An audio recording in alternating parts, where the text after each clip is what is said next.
Ninth, how does the central bank RBI transfer funds from one person to another? Illustrate. All commercial banks keep deposits with central bank. ये है central bank, ये है आपकी सारी commercial banks, सबका account होता है central bank के पास और सबके डिपॉजिट्स होते हैं सेंट्रल बैंक के पास.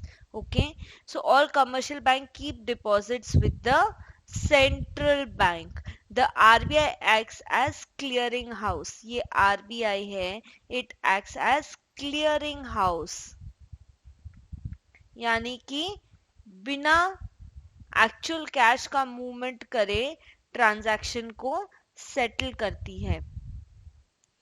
देन इंस्टेड ऑफ, एग्जाम्पल दे रहे हैं, a customer from bank A issue a cheque of ₹1000 to a person who has account in bank B.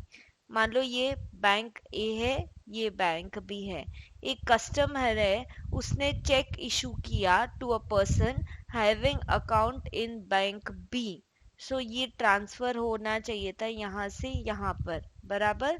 A customer from bank A issues a cheque of 1000 to person who has account in bank B.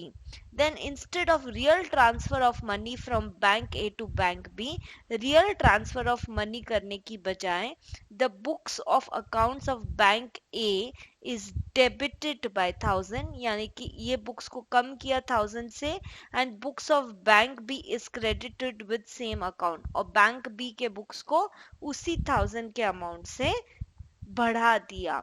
सो क्या किया, real transfer नहीं किया. Then instead of real transfer of money from bank A to bank B, the books of accounts of bank A is debited by 1000 and books of bank B is credited with 1000. So ऐसे आपने जो cash है उसका flow नहीं करा के आपने books में एडजस्टमेंट करा, क्योंकि सबका अकाउंट आरबीआई के पास होता है. Okay, and this is how RBI transfer funds from one person to another.